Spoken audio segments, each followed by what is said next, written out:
Mourir sans planter un arbre, c'est vivre inutilement, nous dit une maxime populaire.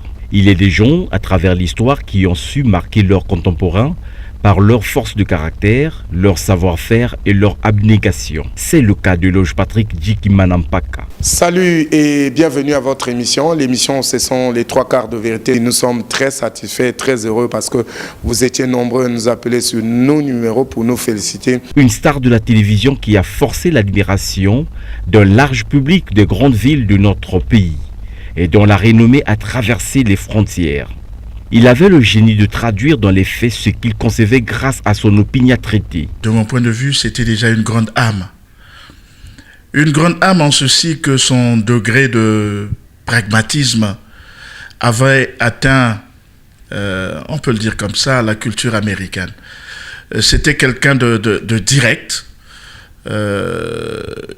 qui ne s'enfermait pas dans une fausse honte. Il savait ce qu'il voulait. Il faut aussi retenir de lui la capacité à mettre ceux qui étaient autour de lui ensemble, donc à même toujours de créer une dynamique communautaire.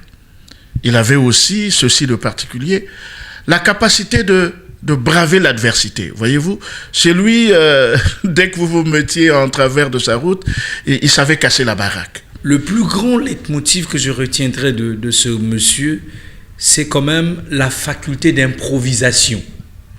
La faculté d'improvisation où il pouvait venir à n'importe quel moment, vous dire bon, on va faire ceci. Et tous vous rangez parce qu'effectivement la dynamique venait de lui. Il était têtu. Et quand il avait une idée derrière la tête, on ne pouvait pas lui changer son idée. Il voulait aller au bout de son idée. Il était têtu, c'est ce que j'ai retenu de lui en premier. Et c'était quelqu'un qui savait se mettre debout et prendre la responsabilité de sa conviction. C'était ça aussi une chose. Si je suis ce que je suis aujourd'hui, c'est grâce à lui.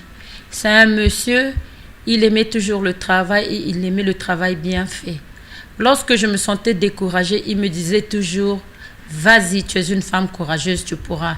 Et j'ai la foi que avec tous les atouts que tu as, tu seras une bonne commerciale. Icône de la chronique musicale au Congo-Brazzaville, Eloge Patrick, de par ses analyses pertinentes, pouvait donner une note positive ou négative à un concert, un spectacle ou un album. Bref, c'était un instrument de mesure de la température musicale. Oui, tu as fait un concert, parle-nous un peu de ce concert. Moi, je le dis, mais toi, tu avais dit que ce concert-là, il n'y avait que 10 personnes. Moi, j'ai apporté la vidéo. Il dit, mais moi, je voulais que tu viennes avec cette vidéo, que les gens, que ça passe sur 3/4 de vérité, que les gens puissent voir. Parce que quand tu te faisais maintenant rare, je ne te voyais plus, c'était une manière à moi de t'interpeller. Il est devenu comme notre identité de TPT. Kimanampaka, c'est ça, la griffe qu'il a laissée. 3/4 de vérité.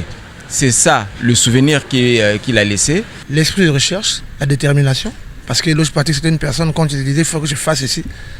Par tous les voies possibles, mon frère. Il va y arriver. On n'a pas besoin d'avoir de gros diplômes pour être un grand homme de la presse. Mais on a d'abord besoin d'avoir de la passion pour ce métier, un talent. Et Eloge avait fait ses preuves. Et nous témoignons cette humilité-là. Par exemple, chaque lundi, il fallait être en costume. Et le vendredi, il y avait obligatoirement journée Pantin FM. Et à cette journée, il était permis à tous, à chacun de nous, de dire ce qu'il avait dans son cœur. Arraché à l'affection de ses fans le 19 décembre 2015, après avoir été manager général de MSR TV Pantin FM, Eloge Patrick, dont le nom est inscrit en lettres d'or dans la mémoire collective, continue à marquer les esprits et le temps.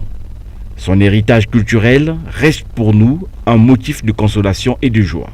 Car le mess mix de Garnison aussi est un trou, c'est le Bercy, je dis bien le Bercy de Pointe-Noire, parce que l'Olympia de Pointe-Noire maintenant c'est le ruisseau.